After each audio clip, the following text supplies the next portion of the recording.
رضا محمد صاحب، جس طرح سے پاکستان نے اس ایک سال میں جو سفارتی کامیابیاں حاصل کی ہیں، مارکہ حق کے بعد ہم نے دیکھا کہ دنیا کے حالات بہت تیزی سے تبدیل ہوئے، اور خاص طور پر غزہ کا معاملہ، فلسطین اسرائیل کا معاملہ، اور پھر ایران امریکہ اور اسرائیل کی جنگ میں پاکستان کا ایک کلیدی کردار رہا ہے۔ تو پاکستان کی کامیابیاں جہاں بھارتی جارحیت سے شروع ہوتی ہیں، اس وقت پوری دنیا میں پاکستان ایک واضح مقام رکھتا ہے۔ اس کی بنیادی وجہ آپ کیا سمجھتے ہیں؟ جی السلام علیکم مونس صاحب، اور جو ڈسکسنٹس باقی اور ویورز کے لیے بہت السلام علیکم۔ میں جی اللہ کے شکر کے ساتھ اپنی بات کی ابتدا کروں گا کہ الحمدللہ سب تعریفیں رب کریم رب رحمان کے لیے، جس نے پاکستان کو، افواج پاکستان کو، عوام پاکستان کو، ہمارے میڈیا کو، ہمارے لوگوں کو یہ عزت عطا فرمائی۔ ایک وہ انگلش کی بڑی اچھی وہ سینگ ہے، victory has many fathers while defeat has none. تو رب کریم نے جب آپ کو فتح مبین عطا فرمائی اور مارکہ حق میں آپ سرخرو ہوئے، تو پوری دنیا اس کی معترف ہو گئی۔ ہندوستان جو ہے اس کو بہت عرصے سے، پچھلے تقریباً سالوں سے، 15 سے 20 سالوں سے یہاں پہ ایک یونائٹڈ اسٹیٹس کے بل واک کے طور پہ تیار کیا جا رہا تھا، اور جو امریکہ کی نیشنل اسٹریٹجی ہے اس میں ان کو نیٹ سیکیورٹی پرووائڈر اور اسٹریٹجک پارٹنر گردانا گیا تھا۔ ان کو 5 آئیز کی حمایت حاصل تھی، دنیا کے بہت سارے ملکوں سے وہ سینکڑوں بلین ڈالر کا اسلحہ لے سکتے تھے، لیکن پاکستان باوجود پے کرنے کے اسلحہ نہیں لے سکتا تھا۔ انہیں سفارتی، انہیں اکنامی میں، ہر چیز میں ان کو مدد دی گئی۔ بٹ جب وقت آیا ٹیسٹ کا تو اللہ نے آپ کو فتح عطا فرمائی۔ جب پاکستان کو اللہ نے فتح عطا فرمائی تو افواج پاکستان کا، جیسے آپ نے ذکر فرمایا، نیوی ہو، ایئر فورس ہو، پاکستان آرمی ہو، میں ساتھ یہ بھی کہوں گا کہ ہماری پیراملٹری فورسز ہیں، ہماری انٹیلیجنس ایجنسیز ہیں، ساری سول انٹیلیجنس ہے، باقی جو عوام ہے، سب نے اکٹھے ایک سیسہ پلائی دیوار کے طور پہ کھڑے ہو کے اور یکجان ہو کے اپنے ملک کا دفاع کیا۔ ہم نے تو اوفینسو نہیں کیا تھا، انہوں نے جارحیت شروع کی۔ جب ہمارا جواب کیا تو 4.5 گھنٹے میں وہ امریکہ پہنچ کے knocking at the doors of the Washington اور اوول آفس کہ جی ہمیں یہ سیز فائر کروا دیں۔ ابھی آتے ہیں جو آپ نے فرمایا کہ اس کے بعد سفارتی طور پہ اللہ نے پاکستان کو ایک بہت میچیور طریقے سے ہماری سول اور ملٹری قیادت کو توفیق دی۔ پہلے ایران کی جو وار ہو رہی تھی اس میں، غزہ کا جو معاملہ تھا اس میں، اور ابھی دوبارہ جب اسرائیل اور امریکہ نے مل کے ایران پہ حملہ کیا، اس میں پاکستان نے ایک بہت ہی پازیٹیو کردار ادا کیا۔ اور مختصر سی بات یہ ہے کہ جس دن ساری دنیا سمجھ رہی تھی کہ آج رات ایران پہ بہت بڑا حملہ ہوگا، اور کچھ لوگ تو نیوکلیئر حملے کے خطرے کی گھنٹیاں بھی بجا رہے تھے کہ یہ بہت بڑا حملہ ہوگا، اسی رات صبح ہونے سے پہلے، حملے کے ٹائم سے پہلے، اللہ نے پاکستان کی کوششوں سے وہاں پہ سیز فائر کروا دیا۔ پھر یہاں پہ میٹنگ ہوئی، اس کے بعد سیکنڈ میٹنگ ہونی تھی، نہیں ہوئی۔ لیکن ایک چیز جو ہے میں کہنا چاہوں گا کہ cease fire is holding on, number 1۔ Number 2، negotiation جو ہیں وہ سٹیپ بائی سٹیپ آگے چل رہی ہیں، اور اللہ نے چاہا تو یہ ایک دن پیس ڈیل بھی ہو جائے گی۔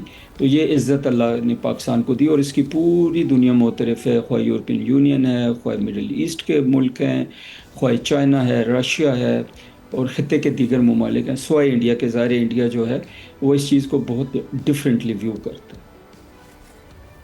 ٹھیک ہے، بالکل پوری دنیا اس کی معترف ہے۔ اب اس میں ہم اس جنگ میں دیکھیں گے ہماری ایئر فورس کا بڑا کلیدی کردار رہا ہے۔ جو کامیابیاں حاصل کی گئی ہیں اس کو جو ہے سارے ممالک، خاص طور پر امریکن صدر جو ہیں اس کے نمبرز گنواتے ہیں، اور اکثر جو ہے بہت زیادہ اس کے اوپر فوکس بھی کرتے ہیں۔ تو ہم جاوید ملک صاحب سے بات کریں گے۔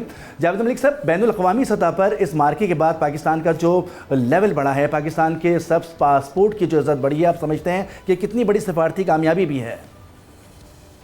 جی دیکھیے، سب سے پہلے تو مارکہ حق کی ٹرانسمیشن ہے، اور آف کورس آج کا دن ہے، اور بیٹل آف ٹروتھ جو پاکستان نے لڑا، اس پہ ہم تمام قوم کو، بالخصوص ہماری brave and valiant armed forces کو، ہمارے نوجوانوں کو، ہمارے افسران کو، جوانوں کو سلام پیش کرتے ہیں، جنہوں نے جب بھارت نے ہمارے اوپر ایگریشن کی، ہم نے ان کو منہ توڑ جواب دیا۔ آئی تھنک، میں سمجھتا ہوں کہ اس سے پوری دنیا نے اس چیز کا اعتراف کیا کہ پاکستان کی جو دفاعی کیپیبلٹیز ہیں وہ دنیا میں کسی سے کم نہیں۔ آپ جانتے ہیں کہ پاکستان کا جو ایتھوس ہے، پاکستان کا جو فلسفہ ہے، ہم تو کبھی کسی کے ساتھ جہاریت میں یقین نہیں رکھتے، پاکستان تو اپنے تمام پڑوسیوں کے ساتھ ایک امن کا ریلیشن شپ برقرار رکھنا چاہتا ہے، چاہے وہ ہمارے ایسٹ پہ ہو یا ویسٹ پہ ہو. لیکن اگر ہمارے پہ جنگ مسلط کی جائے گی تو ہمارے دشمنوں نے دیکھ لیا کہ ان کو منہ توڑ جواب دیا جائے گا، ایسا جواب جو ہمیشہ یاد رکھیں گے.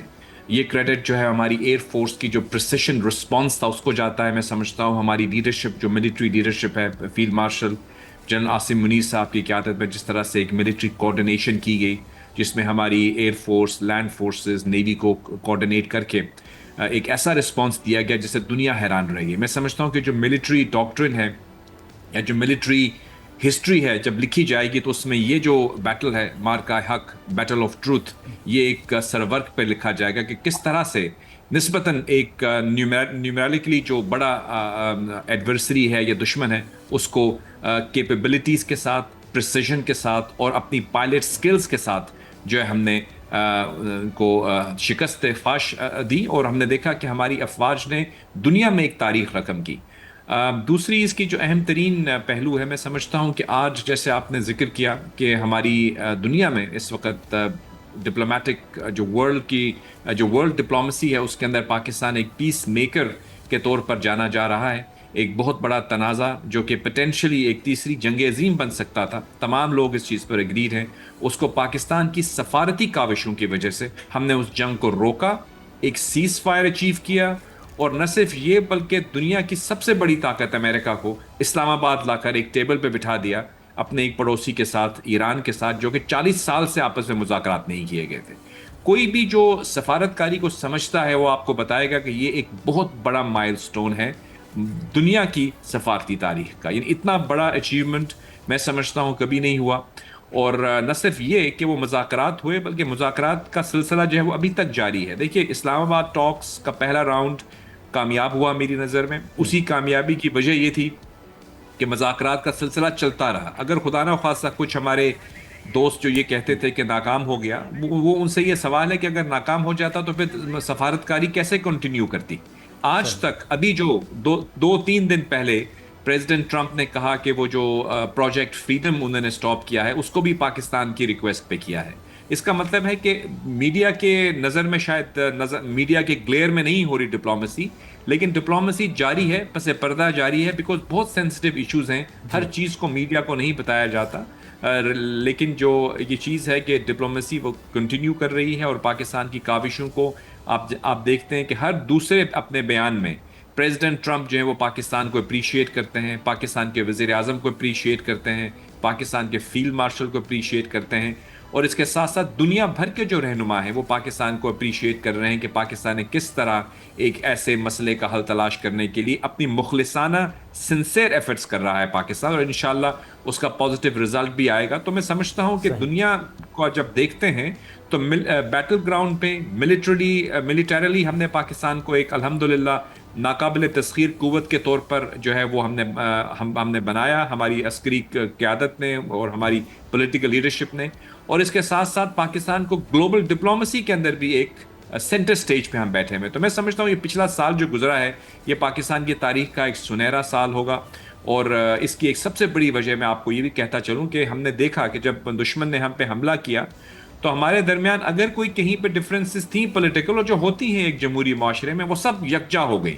تمام قوم اپنی آرم فورسز کے ساتھ کھڑی ہو گئی، اپنے شانہ بشانہ کھڑی ہو گئی. اور جیسا کہا جاتا ہے کہ بنیان المرصوص، یعنی ایک سیسا پلائی ہوئی دیوار، وہ سیسا پلائی ہوئی دیوار ہماری جو افواج تھیں وہ بارڈرز پہ تھیں، ہماری فضاؤں میں تھیں، لیکن ہمارے ملک میں پوری قوم ایک سیسا پلائی ہوئی دیوار یکجا قوم نظر آئی. اور اس کے ساتھ ساتھ میڈیا کے اندر بھی ہم نے دیکھا کہ ہمارے میڈیا نے کس طرح سنجیدگی سے اس کا جو انفارمیشن ڈومین میں جو ایک پروپیگنڈا وار ہمارا دشمن کر رہا تھا اس کا مقابلہ کیا. تو میں پوری قوم کو خراج تحسین پیش کروں گا جو اپنی افواج کے ساتھ، اپنی حکومت کے ساتھ، اپنے ملک کے ساتھ یکجا ہو کر کھڑے ہوئے اور ملک کا دفاع کیا، اور انشاءاللہ ہمیشہ کریں گے.